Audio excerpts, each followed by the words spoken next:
have a timeout. Decide not to use it. Curry, way downtown. Bang! Bang! Oh, what a shot from Curry! With 0.6 of a second remaining. What immediately comes to your mind when you see this logo? The double T of Texas Tech University in Lubbock, Texas. Maybe what comes to mind is the fun fact that Patrick Mahomes went there before he went on to become a 3-time MVP and 3-time Super Bowl champion in the NFL. Or maybe you recognize them as the school with the tortilla toss tradition during the opening kickoff of their games. If you have a really good memory and truly love college football, then you might remember it from when Michael Crabtree walked off Colt McCoy and the number 1 Longhorns back in 2008.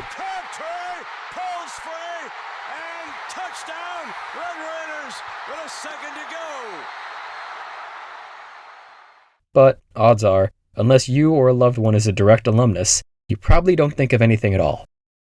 The lack of national familiarity with this logo led to a lot of surprise from the winter of 2024 through the spring of 2025, as it kept popping up alongside some of the biggest names in the college football transfer portal.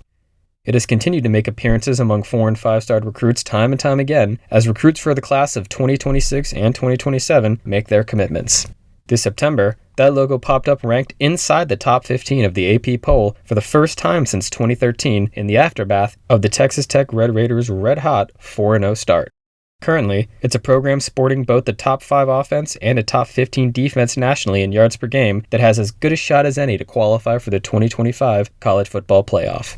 Texas Tech's success this season has led a lot of college football fans around the nation to ponder the following questions. Who are the Red Raiders, and how did they get this good? So, to get to the bottom of those 2 questions, in this video, I'm going to attempt to explain how in 5 short years, Joey McGuire, Rock Nation, the Supreme Court, and Spindletop all played a role in making the Texas Tech Red Raiders football program nationally relevant for the first time since the days of Mike Leach. And then you guys with the cameras, you can get a good shot of his eyes dilating going like this, as he goes through this. Before we dive into the rebuild, let's first begin with a brief recap of the university's football program. The history of the Texas Tech football program's performance from 1932 to 2020 ranges mostly from mediocre to bad. The program has not been a conference co-champion since the days of the Southwest Conference, which dissolved in 1996, and has not been an outright conference champion since the days of the Border Conference, which dissolved in 1962. To further highlight that point, the last time the Red Raiders won their conference outright in 1955, Elvis Presley had yet to make a single national television appearance, Marlon Brando had just won his first Academy Award for his performance in On the Waterfront, and the city of Houston was still 5 years away from desegregation in public schools. The program's golden years are those in which it was led by head coach Mike Leach from 2000 to 2009. Leach, mastermind of the air raid offense, led Texas Tech to an 84-43 record under his stewardship. They peaked in 2008 when the team went 11-2 behind Graham Harrell and Michael Crabtree's electric offensive production that landed each a top 5 Heisman finish. The Red Raiders reached as high as number 2 in the nation that season in the AP poll, but a crushing loss to Oklahoma swiftly ended their chances of playing for the national championship in 2008. 1 year later, the Leach era ended in bitter divorce, leading to a subsequent decade of mostly futility under coaches like Tommy Tuberville, Cliff Kingsbury, and Matt Wells. And I know you may have just heard the name Kingsbury and thought, oh, maybe they were pretty good then. The Commanders' offense is good after all. Well, no. Kingsbury had a great advantage with Pat Mahomes under center, but his defenses were always far too futile to compete. Get this. With Mahomes as the starting quarterback, the Red Raiders were only able to muster a 13-16 overall record in 29 games. Still, Texas Tech does have a reputation for sticking with Leach's air raid offense, even after his departure. As a result, Texas Tech owns 5 of the 18 total 5,000-yard passing seasons in FBS history. Not much, but not nothing either. On the heels of 3 straight losing seasons and a lackluster start to 2021, Texas Tech fired head coach Matt Wells midway through the season, leading to the program's 4th head coaching search since Leach's 2009 firing. Enter Joey McGuire. On November 8, 2021, Joey McGuire was named the 17th head coach of the Texas Tech Red Raiders football program. He came to Lubbock following a 4-year stint at Baylor, where he worked his way up from tight ends coach under head coach Matt Rule to associate head coach under Dave Aranda. McGuire had made a name for himself in Texas as the head coach at Cedar Hill High School in Dallas County from 2003 to 2016, where he won 3 6A Texas state championships. Once the ink on McGuire's contract was dry, he quickly made Baylor Assistant Athletics Director for Scouting, James Blanchard, the first hire onto his staff in Lubbock. Blanchard's new role at Texas Tech was widely uncommon for college football at the time, that being the role of general manager. Much more on Blanchard later, but for now, back to Maguire. This was seen as a somewhat atypical hire for Texas Tech, considering Maguire's background as a defensive-minded coordinator with the Bears. Tech had made its first soiree into the national college football landscape thanks to Leach's high-powered air raid offense earlier in the century. Their entire reputation was that of an offensive-minded program who wanted to spread out its offense and launch the football downfield. The university's reputation for defense had not really been present since the 1970s. The usual suspects for Tech head coaches in the post-Leach era were guys who made promises, fulfilled or not, to wow the nation with a similarly dynamic offensive system to that of Leach. Maguire was coming in with a different agenda, a larger agenda of unifying a fan base that had little to root for since Patrick Mahomes declared for the draft, an agenda of tone setting and leading by example in his community, and an agenda of proactive, in-state recruiting that could help usher the Red Raiders into a new era of college football. Maguire took the reins at Texas Tech in the immediate aftermath of crushing news for the Big 12 Conference. In July of 2021, word broke that Texas and Oklahoma were both planning to leave the Big 12 to join the SEC. Even though both programs were charter members of the conference back in 1994, they were ultimately coaxed into abandoning the conference in favor of the SEC's then new $3 billion television rights deal. The Big 12 had survived a pair of schools jumping ship in 2012 when Mizzou and Texas A&M first bolted to the SEC, but after losing the Longhorns and the Sooners, many were unsure if the Big 12 would be able to survive amidst the new wave of conference realignment. Bob Bowlesby, then commissioner of the Big 12, admitted to Texas lawmakers that the conference could take a 50% media revenue hit in the wake of those departures. 26 years after the conference's inaugural game as the then mega-conference fusion of the Big 8 and Southwest conferences, the Big 12 was in serious jeopardy. The news that USC and UCLA were both leaving the Pac-12 for the Big 10 only heightened the sense of impending doom for the Big 12. With the conference facing instability and an increasingly bleak future, it found itself needing a new leader as Bob Bowlesby had just announced his retirement as Big 12 commissioner. At this time, it cannot be overstated how important it was for the Big 12 Conference to get this hire right. The fabric of college football was being rewoven. The conferences that were once born on regional rivalries were being rapidly replaced by mega conferences of big-dollar media rights deals whose opponents now stretched from coast to coast. The law of the jungle was sweeping college football, and those who could not adapt were being left to die. The conference needed someone who could both secure a media deal rich enough to keep the Big 12 competitive with the SEC and Big 10, while also convincing other disgruntled universities to join the conference in place of recent deserters. The man who took the job was Rock Nation's CEO and President of Business Operations, Brett Yormark. Yormark was announced as the fifth commissioner of the Big 12 on August 1st, 2022.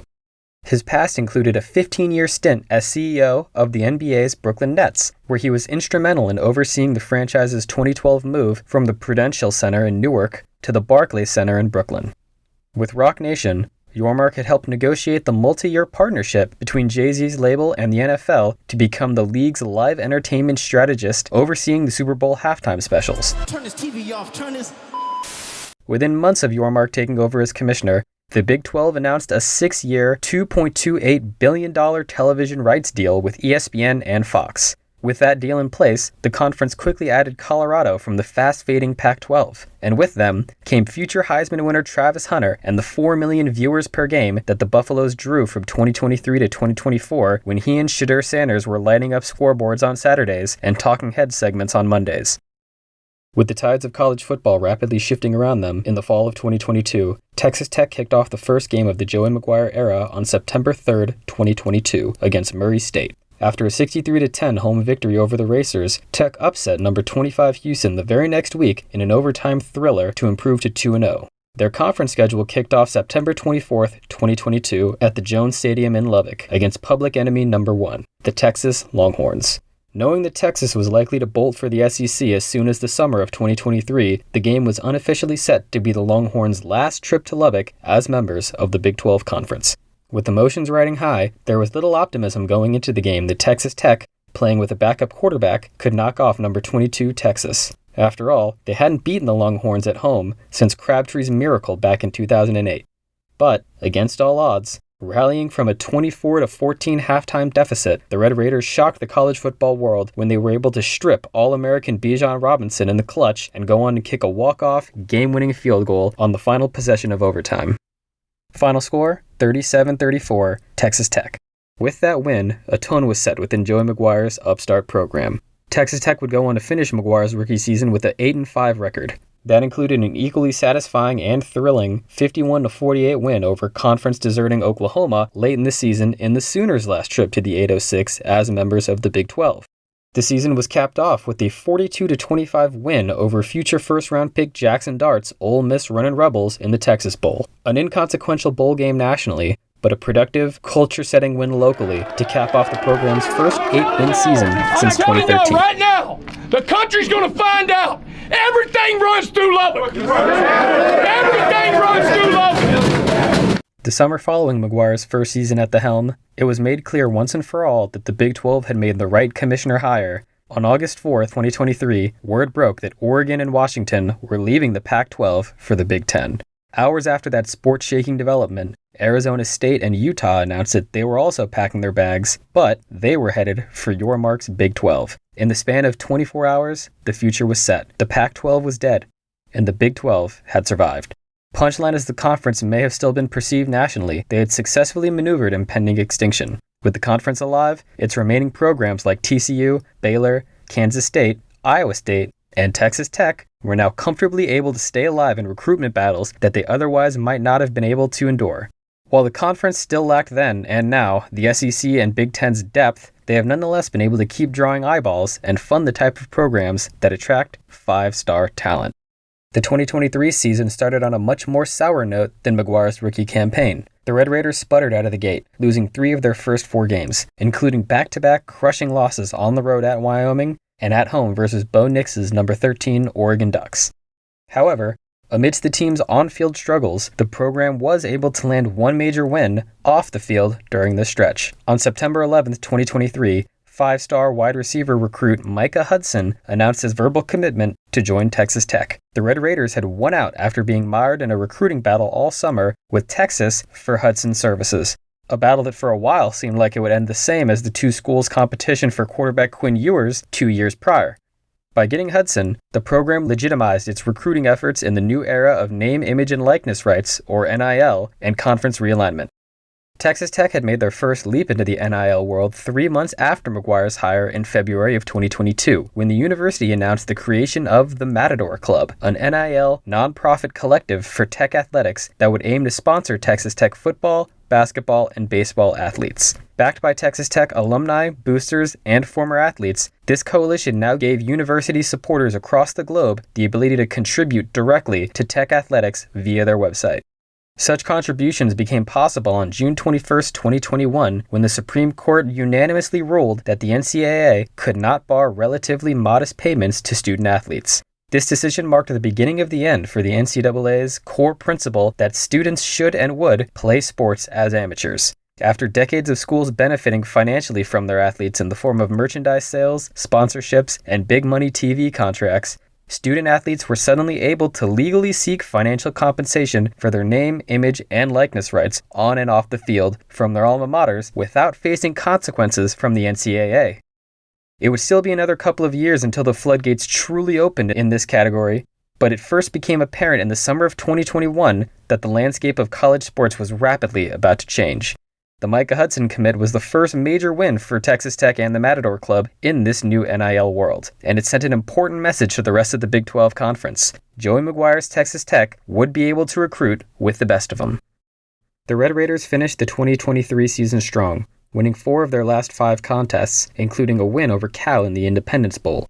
Their 7-6 record was less inspiring than the 8-5 record they had boasted in 2022, but the program was still showing signs of trending in the right direction, and you've got to walk before you can run. Construction in the South End Zone was still humming along. They were able to sign Hudson, and the program added talented high school recruits like Will Hammond from Hutto, Jacoby Williams from Beckville, and Cameron Dickey from Crockett to their top 30 recruiting class of 2024. After Hudson's commitment, the efforts of the university's NIL initiative became more visible to the public, begging the question, how was Texas Tech footing the bill for prospects of Hudson's caliber? Those efforts were made possible thanks to the Lone Star State's most familiar and profitable industry, oil. Our whole lives depend on it. You see, Lubbock may find itself a cool 300 miles from any metro area in any direction, but it lies only a few miles away from the Permian Basin, the highest producing oil field in the United States. That region's richness in petroleum, natural gas, and potassium deposits have helped line the pockets of West Texans for decades. West Texans like Cody Campbell. Campbell, a former Mike Leach recruit at Texas Tech, made his fortune co-founding Double Eagle Energy Holdings with fellow former Red Raider John Sellers. Campbell had been appointed to the Texas Tech Board of Regents in 2021, and he and Sellers were both members of the original governing body of the Matador Club at its conception. In fact, Campbell was even a part of the search committee that the university appointed to aid in the head coaching search that led to the hire of Coach Maguire in the first place. While Texas Tech has a number of wealthy, loyal donors at its disposal, it is Campbell who has separated himself as the kingpin of Texas Tech boosters, becoming for Texas Tech as Boone Pickens was for Oklahoma State and as Phil Knight has been for Oregon. In July of 2024, it was Campbell who called a roundtable conference with Coach Maguire, General Manager James Blanchard, Athletic Director Kirby Hocutt, and other Inner Circle University members to relay the message that he could see the future. It is the future you see. Future?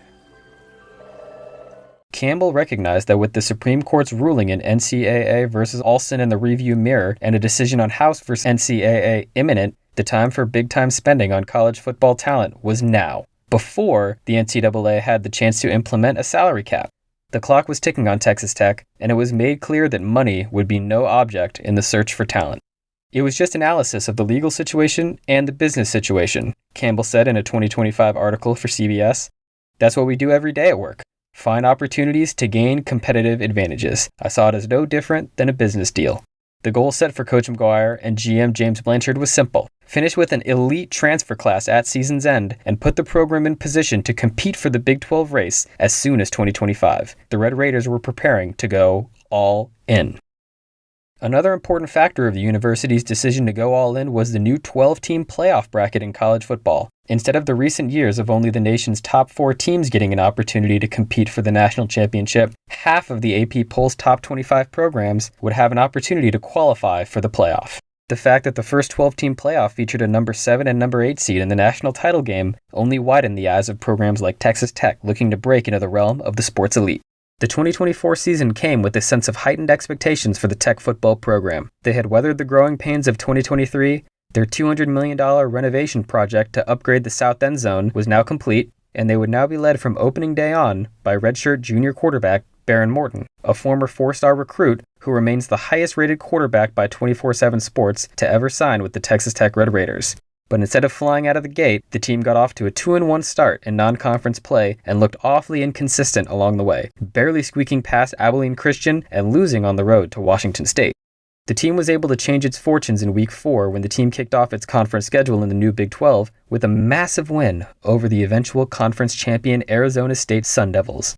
Morton threw for 201 yards and a pair of scores in the win, and the defense was able to hold first-team All-American Cam Scatabo to just 60 yards on 18 carries on the ground. Following the momentum gained from the Arizona State victory, the Red Raiders defeated Cincinnati and Arizona the next 2 weeks to improve to 5-1 on the season. With vibes riding high, a familiar weakness began to plague Maguire's program as the season went on. They lost to in-state rivals Baylor and TCU the subsequent 2 weeks, allowing 59 and 35 points respectively in those 2 games. Maguire's defense had talent, specifically in the linebacking core, with guys like Jacob Rodriguez, Ben Roberts, and redshirt freshman John Curry all coming along nicely. But the unit as a whole still struggled to generate pressure consistently and keep opponents out of the end zone. Facing pressure to right the ship following those 2 losses, the team was able to muscle out a big-time win against number 11 Iowa State when star running back Taj Brooks found the end zone on a go-ahead 5-yard touchdown run that put the Red Raiders on top with just 20 seconds remaining. With Texas Tech sitting at 6-3 on the season, Fox's Big Noon kickoff crew headed to Lubbock for the Red Raiders' much-hyped matchup against Deion Sanders' Colorado Buffaloes. The Red Raiders jumped out to a 13-10 halftime lead, but were ultimately unable to contain Colorado's offense in the second half, and fell 41-27. Losing to the Buffaloes ended any realistic remaining hope that Texas Tech had of winning the Big 12 in 2024, but they were still able to beat familiar foes in Oklahoma State and West Virginia to close out their regular season at 8-4. It wasn't always pretty, but after 3 seasons, Maguire had successfully led the program to its first 3-year run of consecutive winning conference records since 1996. Ultimately, the Red Raiders were still on the outside looking in on the sports elite. However, the upcoming offseason would be very, very different from the last 2 under the Maguire regime. Following Cody Campbell's roundtable in July, the Red Raiders were able to execute the most consequential overhaul in program history. It began the second week of December when tackle Hunter Zambrano from Illinois State and safety Cole Wisniewski from North Dakota State announced their intentions to transfer to Texas Tech through the Matador Club.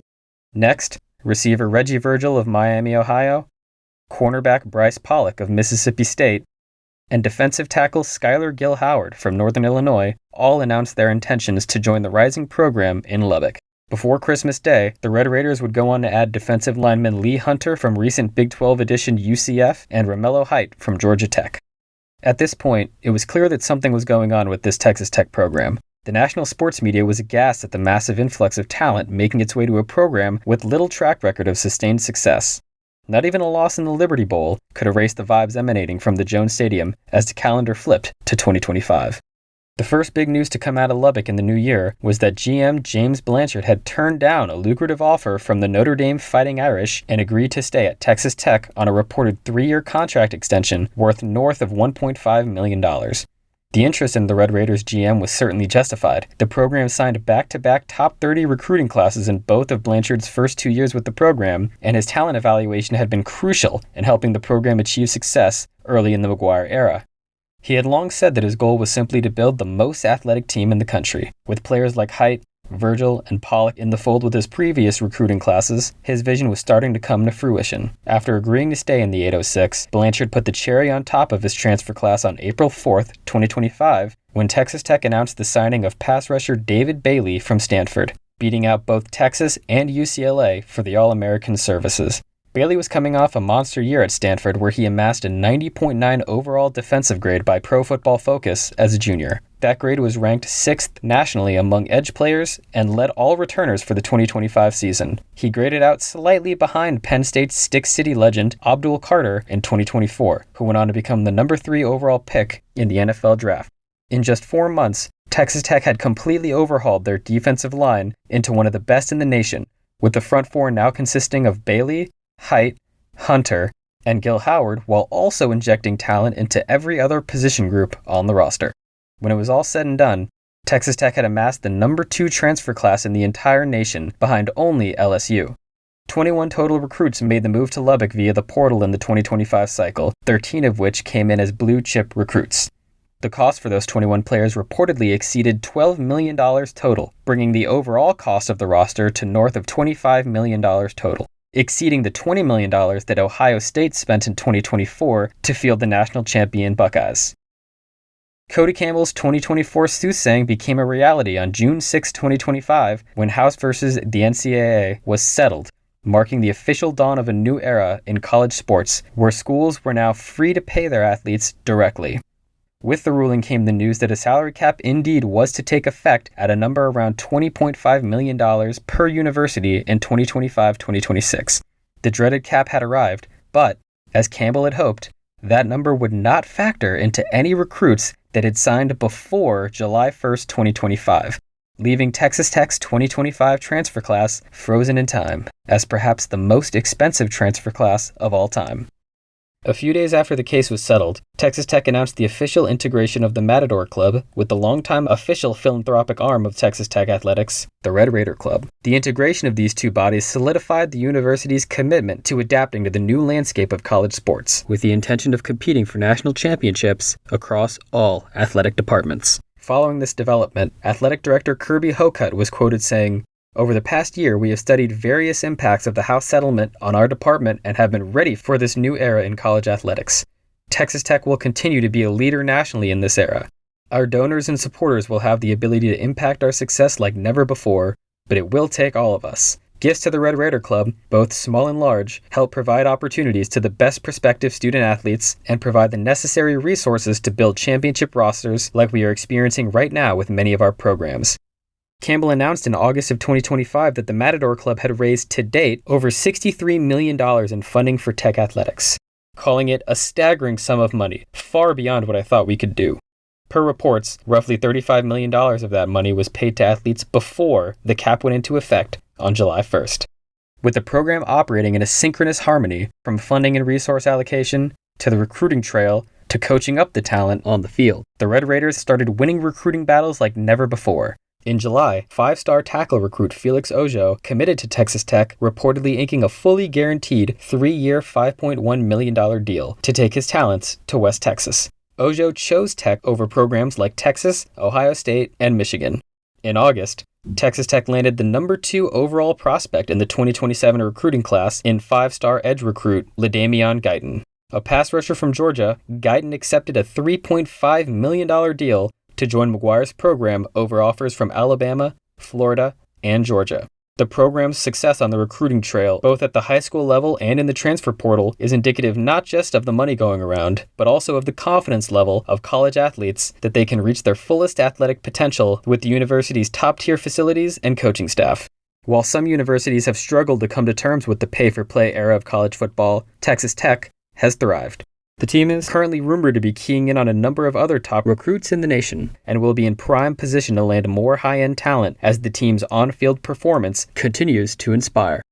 With the highest expectations in program history, Texas Tech opened the 2025 season with a ranking in both major preseason polls for the first time since 2008. They cruised through their non-conference schedule, going 3-0 while outscoring their opponents 174-35 during that stretch, with the first-team defense allowing 0 points. The program's first test of 2025 came this past September with a Week 4 Big Noon matchup between number 17 Texas Tech and number 16 Utah. The Utes came into the season with high expectations of their own. They boasted an offensive line with Caleb Lamu and Spencer Fano, both of whom were preseason all-conference picks, and they also sported dual-threat quarterback Devin Dampier. Even with the Red Raiders transfer class and the thrashing of its non-conference schedule, there remained a lot of skepticism that the team would be able to perform against premier competition in college football, especially at the famously hostile Rice-Eccles Stadium. But this big noon, Texas Tech made its biggest statement yet by silencing the Salt Lake City crowd with a 34-10 win over the Utes. Texas Tech's front seven dominated the Utah offensive line all game, allowing just 101 rushing yards on the day at 3.3 yards per carry. As a result of this win, the Red Raiders remained undefeated at 4-0, a third of the way through the 2025 campaign. Following their bye week, they're now ranked number 11 in the AP poll. This has been their first appearance in the top 15 of the poll since the middle of the 2013 season, when true freshman Baker Mayfield was still donning the scarlet and black. Now, the program is in the driver's seat, with an opportunity in their wide-open conference to make the Big 12 title game for the first time in program history. Joey McGuire and his staff have successfully raised the bar within the Texas Tech football program, in addition to putting Lubbock, Texas on the map for premier football recruits and rejuvenating a fan base that up until lately had only been having real fun during March Madness. Corkscrews up, off, and down! The Double T logo may still raise eyebrows nationally as it continues to appear in the polls, but you can be sure that it will be here to stay as Texas Tech continues its journey to win the first national championship in program history. A journey made possible thanks to Joey McGuire's leadership, James Blanchard's talent evaluation, Cody Campbell and the Red Raider Club's financial support, and Brett Yormark's ability to keep the Big 12 Conference alive and well. All of these components factored into giving the Red Raiders as good a shot as any to compete and stay competitive for the foreseeable future as we enter a new age of college football.